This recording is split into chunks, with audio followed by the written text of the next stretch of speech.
O trovejar do silêncio. Um caminho para a consciência espiritual. Introdução. A revelação sempre nos atinge como algo chocante, e não só para quem a recebe, mas também para aquele por meio do qual ela se manifesta. É próprio da revelação chocar e assustar, pois ao defrontarmos com nossas crenças mais caras, nós nos conscientizamos de quanto nossa mente foi condicionada pelas teorias e opiniões do pensamento corrente da humanidade, e de repente percebemos as dimensões da nossa escuridão. Até não muito tempo atrás, a maioria das pessoas dava um sentido completamente materialista à sua vida, acreditando que as únicas coisas reais fossem as coisas materiais e que o único poder verdadeiro fosse a força física. Foi então introduzida a ideia de um mundo mental e de um poder mental, e essa ideia invadiu tanto as consciências que o foco da atenção foi deslocado do mundo material para o mundo mental. Não tendo tido a revelação, eu também quis viver minha vida neste mundo da mente, sem nunca perceber que este é tão ilusório quanto o mundo do poder material. Mas um dia recebi a mensagem de que a mente não é poder, e de que o pensamento não é poder. Isso me chocou, pois eu já me havia adiantado bastante no ensinamento de que o reto pensar poderia resolver todos os meus problemas. Esse fato teve diversos desdobramentos, e hoje, acostumado há muitos anos com tais revelações estarrecedoras e tendo tido o tempo necessário para que a mensagem permeasse a consciência, torno-a pública neste livro. Aqui você lerá coisas que poderão lhe soar familiares, e talvez você reaja de imediato pensando: todo mundo já sabia disso, mas posso lhe assegurar que, se alguém reagir assim, é porque se trata de uma alma já dedicada ao caminho espiritual. De fato, como pude verificar em meus estudos da literatura espiritual mundial, as verdades expressas neste livro nunca foram completa e claramente reveladas, embora constituam as bases absolutas da verdadeira vida espiritual. Antes de prosseguir, permita-me garantir que não há de minha parte qualquer interesse em estabelecer uma nova religião ou um novo ensinamento religioso, nem tampouco eleger uma pessoa ou grupo de pessoas a serem seguidas, cujos ditames e opiniões devam ser considerados palavras finais ou infalíveis. Não tenho a intenção ou o desejo de deixar atrás de mim qualquer tipo de organização religiosa. Qualquer coisa que alguém possa reunir, promover, propagar ou usar em benefício próprio, e nem mesmo nada que alguém ache que possa servir para a sua salvação. Se há algo que gostaria de fazer acima de tudo, durante minha vida na Terra, essa coisa é tirar do homem qualquer tipo de apoio ou muleta no qual tenha confiado. O propósito deste livro não é amarrar você a qualquer pessoa ou organização. Pelo contrário, é torná-lo livre do homem cujo fôlego está nas narinas, livre para se unir a todos aqueles que buscam o caminho espiritual, mas sem amarras com ninguém, sem pertencer a ninguém, nada devendo a ninguém, a não ser amor uns aos outros. Essa é a verdadeira liberdade, e nada menos que tal liberdade é necessária para receber Deus. Não acredite por um momento sequer que Deus esteja em alguma coisa, nem mesmo no caminho infinito. Deus não pode estar em alguma coisa. E o único meio de poder conhecê-lo é ser livre, mental e espiritualmente livre. Onde está o Espírito do Senhor, está aí a liberdade. Isto é aí que está a liberdade verdadeira É aí que está a força. A única força está nisso, na união com Deus. E essa é uma força infinita. A união com a diversidade humana muda com o instável e movediço mundo dos homens. Se nada mais tivéssemos aprendido durante tantos séculos de guerras, aprendemos o quanto é fugaz o poder. Todos os pactos que têm sido feitos, todos os tratados e acordos internacionais não têm sido duráveis. A única força real que existe está na união consciente com Deus e na percepção da verdadeira natureza do poder espiritual. Quando atingimos essa compreensão, um só homem unido a Deus torna-se preponderante. Um só indivíduo que tenha a compreensão espiritual da natureza de Deus torna-se um parâmetro de harmonia, saúde e abundância entre muitos milhares de pessoas em todo o mundo. E aí está a força, na união com Deus. Durante séculos, um país após o outro tem estado a buscar sua liberdade.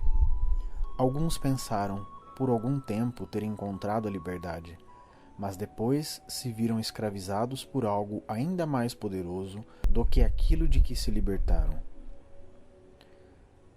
Não é possível se libertar de algo. É difícil dizer, amargo na boca e mais ainda no coração. Há milhares de pessoas tentando se libertar de maridos ou esposas, pensando que quando a liberdade for obtida, seu quinhão de mundo será melhor. Por vezes, ao menos temporariamente, até melhora, mas, mesmo assim, trata-se de uma solução humana, não permanente e real, pois ninguém pode se libertar de. Libertar-se de algo é tornar-se apegado a outra coisa. Por isso, não existe tal liberdade. A única liberdade real é a liberdade em Cristo. Sair de uma organização religiosa para se agregar a outra nada mais é que desaprovar uma certa não-liberdade para se envolver em outra. Ora, isto não é liberdade alguma. Nem pode alguém encontrar a liberdade espiritual trocando de país, mesmo que melhore sua condição material, como sucedeu a milhões de imigrantes que vieram para o continente americano e tiveram seu bem-estar melhorado. Contudo, a mera mudança de local não significa necessariamente paz, felicidade, segurança ou seguridade, pois nada disso pode ser encontrado em bandeiras, países ou continentes. Nem mesmo se encontram na saúde e na riqueza, mas apenas na descoberta de Deus, que nos tira todo o medo de estarmos submetidos a circunstâncias ou condições. Não se encontra a harmonia trocando uma condição de servidão por outra, mas saindo do jugo da lei para viver sob a graça, que é presente de Deus.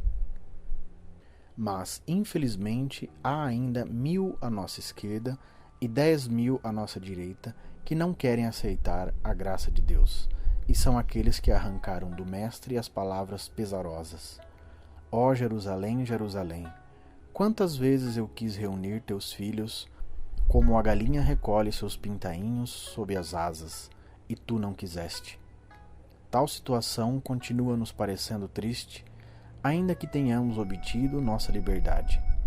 É a tristeza de olharmos para os pais, filhos, irmãos, esposa ou marido, para nossos vizinhos e pensarmos: por que não podes aceitar o que eu te encontrei?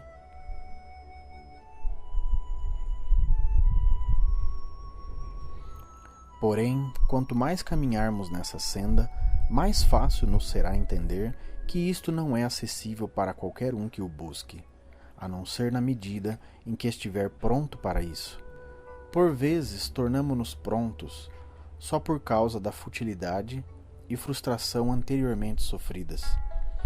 Todo pecado, doença, toda perda por que passamos tem sido partes necessárias da nossa experiência como um todo, sem o que não estaríamos prontos e preparados para absorver os desdobramentos de uma verdadeira mensagem espiritual.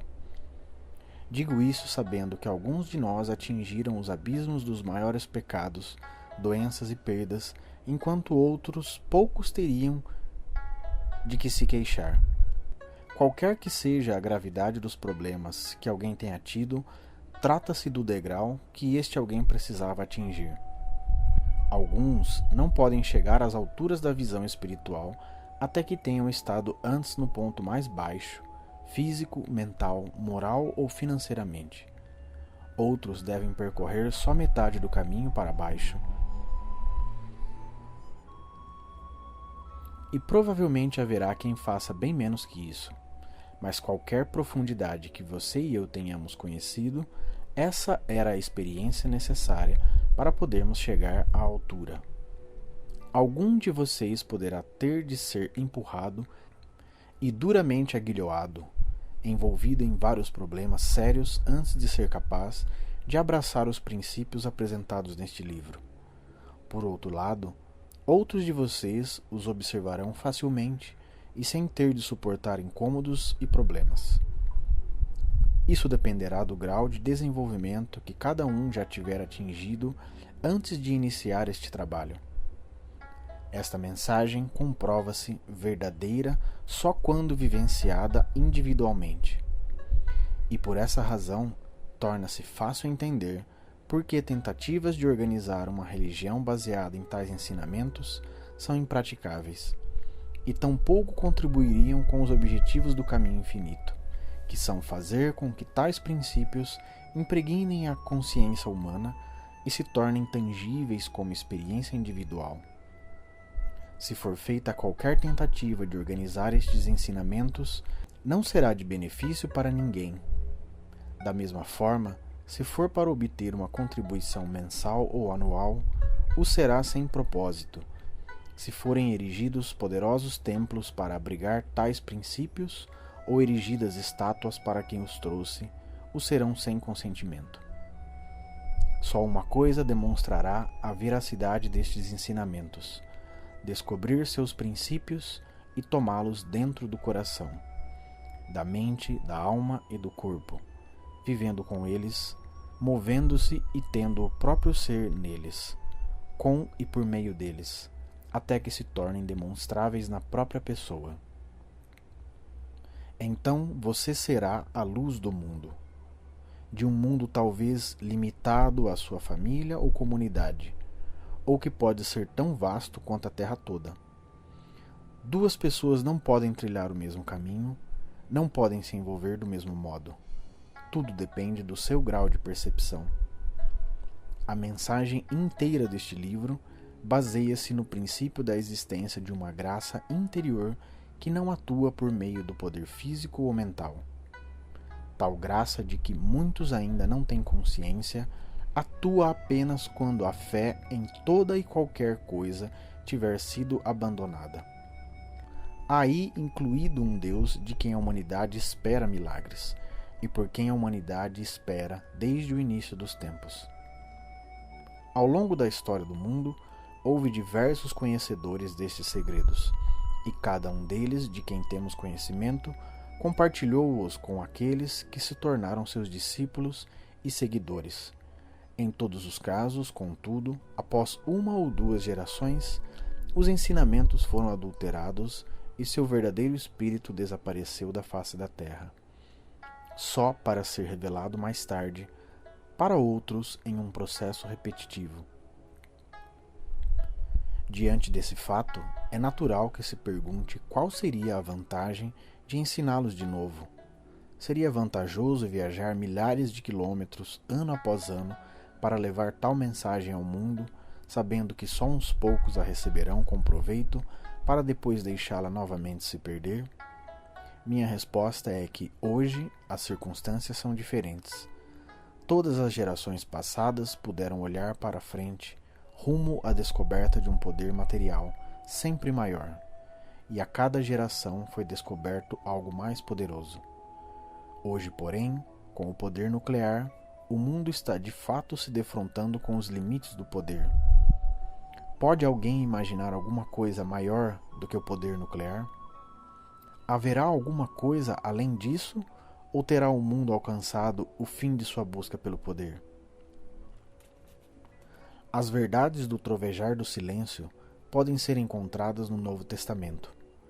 Os leitores, contudo, não devem esperar que a simples leitura os habilite a viver segundo os princípios revelados.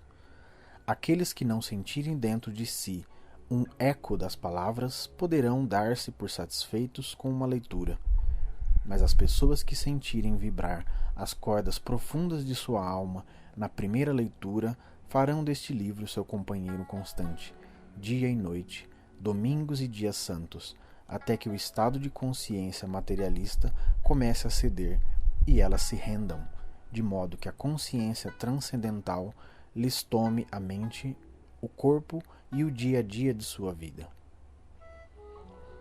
Mais de 30 anos de experiência demonstraram, para além de qualquer dúvida, que essa mudança de consciência pode acontecer com qualquer pessoa que continue adotando com firmeza os preceitos dessa mensagem. Essa mudança pode ocorrer dentro do leitor antes que considere possível viver em consonância com o Sermão da Montanha. A finalidade deste livro é revelar a consciência transcendental e, desse modo, desenvolver a consciência individual, até que a pessoa possa dizer sinceramente: eu vivo, mas já não sou eu. O Cristo é quem vive em mim. Nosso propósito só pode ser alcançado morando, vivendo e tendo o próprio ser e estando continuamente no Verbo. Parte 1. Da escuridão para a luz. Os dois pactos.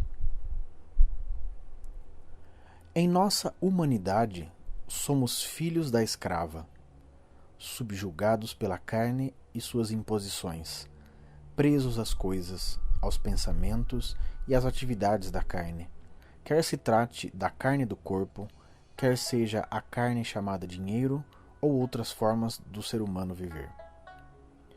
Vivendo na e pela carne, como descendentes da escrava, estamos sob a lei da matéria, as leis da economia, da raça, da religião e da nacionalidade, sob o contrato que foi gerado pela escravidão.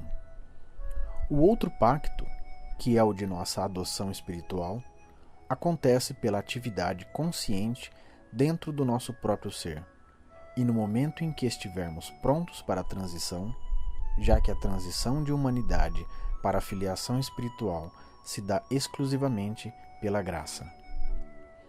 Quando alguém diz que gostaria de ser um filho de Deus e de ser livre das mazelas da carne, geralmente não quer dizer exatamente isso. Quer dizer que gostaria de ser livre das mazelas da carne, mas sem abrir mão de seus proveitos e prazeres. É por essa razão que, como seres humanos, não podemos escolher ser filhos de Deus. Mas virá um dia, na consciência de cada um de nós, e para alguns agora mesmo, para outros daqui a diversas existências, quando pela graça interior seremos capazes e desejosos não só de nos livrarmos dos desgostos da carne, mas também de seus proveitos e prazeres. Desejaremos nos familiarizar com nossa identidade espiritual, ou seja, a seidade, com essa nova criatura, outra que não a antiga, saudável e honrada, uma criatura nova nascida do Espírito. Essa é a experiência da transição. Ser nascido pelo Espírito significa renascer por uma transformação da consciência. E este renascimento pode ocorrer enquanto estamos neste plano de existência terrena, assim como pode ter lugar após termos deixado essa esfera. É bom lembrar que, se não conseguirmos fazer a transição aqui, sempre haverá para nós uma oportunidade em outro momento, pois no reino de Deus não existe o tempo. Ali é sempre o agora, e o agora sempre se nos apresenta com novas oportunidades. Este momento é agora. Esse momento, esse agora, nos dá a oportunidade de abdicar de nossa humanidade para aceitar a divindade do nosso ser. Se, porém, isso estiver além de nossa capacidade imediata de fazê-lo neste momento, mais tarde descobriremos que também é agora. E nesse novo agora, estaremos de novo diante da oportunidade de aceitar ou não a divindade do nosso ser. Se não estivermos preparados para um tal recebimento, haverá o amanhã, o ano que vem ou o seguinte, e a cada vez que se apresentar a oportunidade de descobrir nossa filiação divina, será o agora. Daqui a 100 anos, será agora para nós. Agora é sempre o momento de aceitar nossa divindade, embora para alguns possa ter ocorrido anos atrás e para outros possa acontecer daqui a anos. Quer ocorra neste exato momento, quer a qualquer outra hora, quando acontecer, será agora. Cada um de nós terá de o defrontar, a qualquer momento de qualquer dia da eternidade. E aqueles de nós que, por uma razão ou outra, forem incapazes de aceitar o convite de nossa liberdade neste momento particular.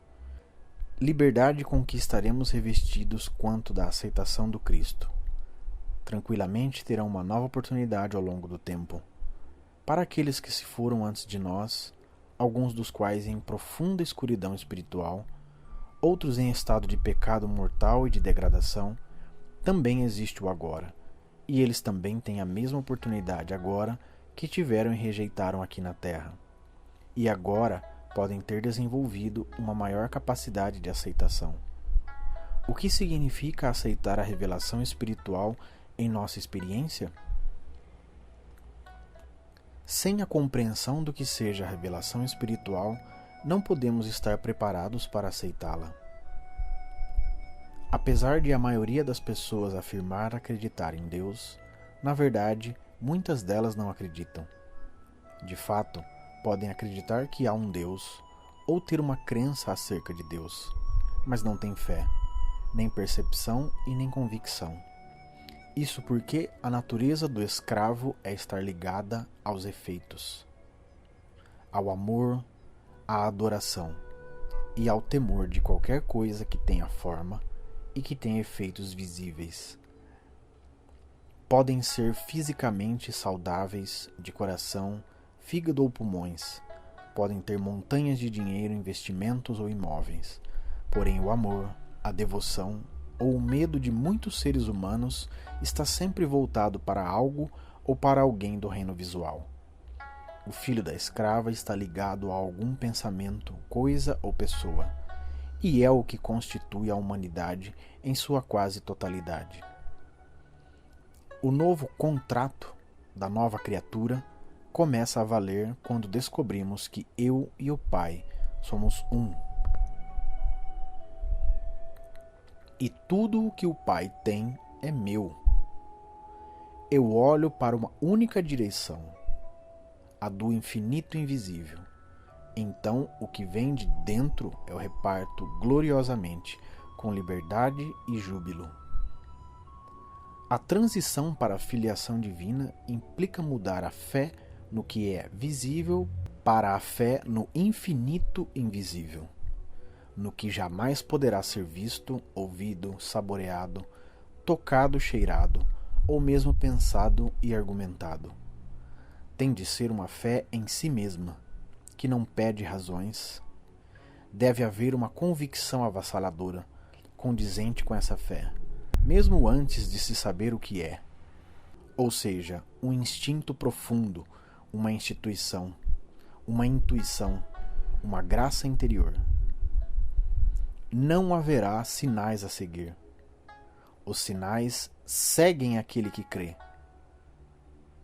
Quando a fé se instala, os sinais vêm. Se nos dedicarmos a qualquer sinal, qualquer coisa ou pensamento em que podemos nos apegar, então tal coisa ou pensamento será algo sobre o qual repousa nossa fé, em vez de estar no infinito invisível, que é Deus. É possível pensar e repensar na verdade, e até certo ponto isso é natural e certo. Porém virá um momento em que o pensamento para, se faz um branco, quase um vazio, e então neste vazio jorra a presença, a força de Deus. Podemos atingir essa presença apenas estando despidos num momento de completo silêncio, quando todo o processo de pensamento estiver parado, quando nada tivermos para nos apoiar, nada em que nos fixarmos nossa felicidade e tivermos nos tornado estéreis e vazios. Este é o momento em que percebemos que, mesmo sem poder conhecê-lo, senti-lo ou pensá-lo, aí está uma presença invisível, um algo inatingível que todavia é atuante, e que dentro da sua própria invisibilidade manifestará tudo o que for necessário ao nosso desenvolvimento. Se acharmos que somos alguma coisa, erraremos gravemente. Apenas quando atingirmos a renúncia a nós mesmos é que a divina seidade de nosso próprio ser revelar-se-á. E o caminho é o silêncio. O silêncio não é ausência de som, mas um estado de consciência que nos torna capazes de refrear qualquer reação da mente ao que é visto ou ouvido. Por exemplo, podemos ver e reconhecer uma sombra na parede, uma figura assustadora, e não ter reação de medo sabendo que é uma sombra. Quando a consciência tiver atingido o conhecimento de uma força, de uma lei, uma substância e uma causa, a unidade, não mais responderemos com medo, dúvida ou horror a qualquer coisa vista ou ouvida. E então a consciência terá ido além da força e atingido o silêncio. A cura da consciência.